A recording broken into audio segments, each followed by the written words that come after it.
కరీంనగర్ కలెక్టరేట్లో ఉత్తమ్ కుమార్ రెడ్డి గారు జిల్లా ఇన్ఛార్జ్ మంత్రి గారి నేతృత్వంలో, అదేవిధంగా legislative affairs minister Shri Sridhar Babu గారు, గౌరవ మినిస్టర్ శ్రీ పొన్నం ప్రభాకర్ గారు, గౌరవ విప్లు లక్ష్మణ్ కుమార్ గారు, ఆశ్రీనివాస్ గారు, మా గౌరవ శాసనసభ్యులు, శాసన మండలి సభ్యులు, ఇతర నాయకులు, అసలు చైర్మన్ అందరూ ఉన్న సమక్షంలో మీటింగ్ జరుగుతూ ఉంటే ప్రజా సమస్యల పైన అందరూ మాట్లాడుతూ ఉన్నారు. నాకంటే ముందు కూడా నన్ను నిన్న నా పైన దుర్భాషలు ఆడిన దాడి చేసిన కౌశిక్ రెడ్డికి కూడా మంచి అవకాశం ఇచ్చాడు. అయిన తర్వాత నేను మాట్లాడుతున్న సందర్భంలో మీరందరూ చూసినట్టు మైక్ ఎవరు ఇచ్చానని ఏ పార్టీ అని మాట్లాడడం జరిగింది. అది పార్టీ సమావేశం కాదు, అది పూర్తిగా అధికారిక సమావేశం. మరి అటువంటి సందర్భంలో అయినా నేను చెప్పినాను, నేను ప్రభుత్వం తరఫున ఉన్నాను, కాంగ్రెస్ ప్రభుత్వం పక్షాన్ని ఉంటున్నాను అని కూడా చెప్పడం జరిగింది. ఆ సందర్భంలో నన్ను నెట్టివేసారు. ఆ నెట్టివేసినప్పుడు నా చెయ్యి కూడా స్ప్రెయిన్ అయింది. అన్నిటికంటే ముఖ్యంగా ఒక శాసనసభ్యులైన నేను జగిత్యాల ప్రజల సమస్యలను అధికారుల దృష్టికి, అదేవిధంగా మంత్రుల దృష్టికి తీసుకెళ్తున్న సందర్భంలో నా విధులకు ఆటంకం కలిగించాను. నా బాధ్యత జగిత్యాల ప్రజల సంక్షేమం, అభివృద్ధి చూడడం. దానికోసమే నన్ను రెండవసారి కూడా గెలిపించాను. చాలామంది నాకు టికెట్ రాదనుకున్నారు. అన్ని సర్వేలలో బాగా రావడం, పోటీ చేయడం, అక్కడ గెలవడం, అవన్నీ కూడా మీ మీడియా మిత్రులకు కానీ మన తెలంగాణ వ్యాప్తంగా అందరూ కూడా తెలుసు. ఆ గెలిచిన సందర్భంలో ప్రజలు నా నుంచి ఎన్నో ఆశలతోటి నుండి ఎన్నో పనులకు రావడం, అదే సందర్భంలో కాంగ్రెస్ పార్టీ నాయకులతోటి, అక్కడ తోటి శాసనసభ్యులతోటి, సీనియర్ నాయకులతోటి, మంత్రులతోటి నాకు సత్సంబంధాలు ఉన్నాయి. కాబట్టి నేను కాంగ్రెస్ తోటి కలిసి పనిచేస్తున్నానని మాట్లాడుతూ రకరకాలుగా దూషించారు. అవన్నీ కూడా మీడియా ద్వారా చూశారు.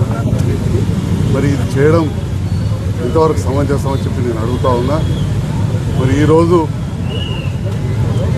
కరీంనగర్లో టీఆర్ఎస్ శాసనసభ్యులు ప్రెస్ మీట్ పెట్టి కూడా ఏదో నేను చెవులో మాట్లాడుతున్నాను, నన్ను రెచ్చగొట్టినట్టు చేసినామని చెప్పానని చెప్పి మీడియా మిత్రుల ద్వారా తెలియడం జరిగింది.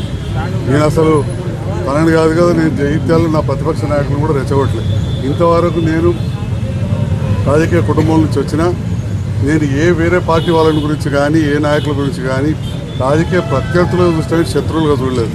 వ్యక్తిగతంగా నేను చిన్నవాళ్ళని దూషించలే, పెద్దవాళ్ళని దూషించలే. ఆ విషయం జగిత్యాల నియోజకవర్గం కాదు, ఆ జిల్లా ప్రాంతం మొత్తం కూడా తెలుసు.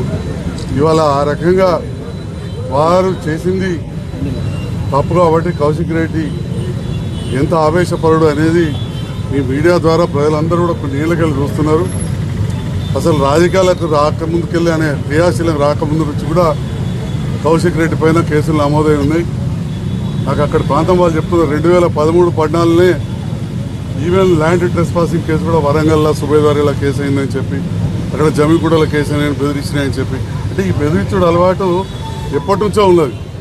కానీ ఆ బెదిరించుడు ఒక తోటి శాసనసభ్యులను కూడా చూడకుండా మంత్రులందరూ ఉన్నప్పుడు, కలెక్టర్ల సందర్భంలో, పోలీస్ అధికారుల సందర్భంలో, మీడియా అంతున్న సందర్భంలో ఏ విధంగా చేసిండనేది మీరందరూ కూడా చూసారు. తీవ్రంగా ఖండిస్తున్నా. అదేవిధంగా ఈరోజు గౌరవ స్పీకర్ గారిని కూడా కలిసి నా హక్కులకు భంగం కల్పించిండు. నేను ఒక శాసనసభ్యుని, I have got my own privileges. మరి నా హక్కులకు భంగం కల్పించిండు, నన్ను దుర్భాషలు ఆడిండు, నన్ను తోసేసిండు అని చెప్పి కూడా నేను చెప్పడం జరిగింది. మరి వారు కూడా నేను రిపోర్ట్ తెప్పించుకొని దీనిపైన తప్పకుండా సీరియస్గానే స్పందిస్తానని చెప్పి నాకు తెలియజేయడం జరిగింది. వారు రిపోర్ట్ కాల్ఫర్ చేసిన తర్వాత శాసనసభ స్పీకర్ గారు కూడా వారిపైన చర్యలు తీసుకోవాలని కూడా నేను వారికి కోరినాను. అది రాతపూర్వకంగా ఇచ్చి మీకు కూడా మీడియాకి ఇచ్చినాను. ఈరోజు కూడా జరిగిన దానిపైన నేను ఏదైతే కంప్లైంట్ ఇచ్చిండ్రో మా పిఏ వాళ్ళు వచ్చి దానిపైన స్టేట్మెంట్ ఇవ్వమని చెప్పి నన్ను ఇచ్చాను. అదే విషయాన్ని తెలియజేసిన అక్కడ నాకు అవమానం జరిగింది. నేను ప్రజా సమస్యల పట్ల మాట్లాడుతున్న సందర్భంలో నాకు ఆటంకం కల్పించాడు. నా ఆలోచన జగిత్యాల ప్రాంత అభివృద్ధి. దానికోసం నేను ప్రభుత్వంతో కలిసి పనిచేస్తున్నా. రేవంత్ రెడ్డి గారి నేతృత్వంలో ప్రభుత్వంతో కలిసి పనిచేస్తున్నా. ఆల్రెడీ వందల కోట్ల రూపాయలు నేను ఇప్పటికే అక్కడికి నిధులు తీసుకురావడం జరిగింది. పాత బకాయిలు కూడా చెల్లింపు చేయడం జరిగింది. రోలవాగ్ ప్రాజెక్టు ఒక 15 కోట్లు ఇచ్చింది. డబుల్ బెడ్రూమ్ కడితే 31 కోట్ల రూపాయలు ఇచ్చింది. జగిత్యాల పట్టణానికి సంబంధించి ఒక 10 కోట్ల రూపాయల నిధులు పాత బకాయిలు నేను చెప్పాను. అదేవిధంగా రాయకల్ పట్టణానికి సంబంధించిన ఈ రకంగా దాదాపు ఒక 100 కోట్ల రూపాయలు పాత బకాయిలు ఇవ్వడమే కాకుండా అదనంగా 100 కోట్ల పైన కొత్త పనులకు జీవో ఇచ్చింది. ఆ సందర్భంలో జగిత్యాల ప్రజల ఆకాంక్ష జగిత్యాల అభివృద్ధి. అందుకనే జగిత్యాల ప్రజలు నన్ను గెలిపించారు. మీడియా మిత్రులుగా మీ అందరూ కూడా తెలుసు, నా గురించి ఆ ప్రాంత ప్రజలు కూడా తెలుసు.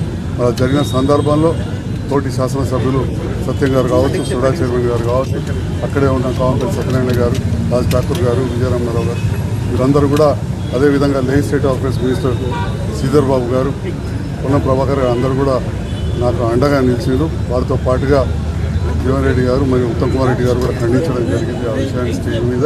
వారందరూ కూడా నేను హృదయపూర్వక ధన్యవాదాలు తెలియజేస్తున్నా. మీడియా మిత్రులందరూ కూడా మరి ఇవాళ రేపు కొన్ని ఛానళ్ళు ఒక పార్టీకో ఒక వ్యక్తికో అనుకూలంగా ఉంటాయి.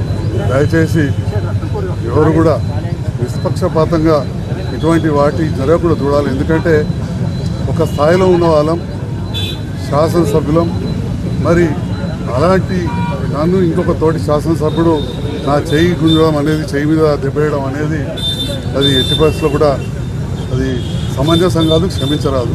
ఈ విషయాన్ని ఆలోచన చేయాలి. రెండో విషయం, ఏ పార్టీ అది ఇదని మాట్లాడుతూ ఉన్నారు. నేను ఇవాళ సూటిగా ఎన్నడూ కూడా నేను బీఆర్ఎస్ పార్టీని వీడిన తర్వాత వాగు దాటిన తర్వాత తెప్పదలేసినట్టు ఎక్కడ కూడా ఆన్ ద రికార్డు కానీ ఆఫ్ ద రికార్డు కానీ ఎన్నడూ కూడా విమర్శించలేదు. నేను గతంలో కాంగ్రెస్ పార్టీని కూడా విమర్శించలేదు, బీజేపీని కూడా నేను ఎన్నడూ విమర్శించాను. అక్కడ ఏం పనులు చేసాం, మా ప్రభుత్వం ఏం చేసింది,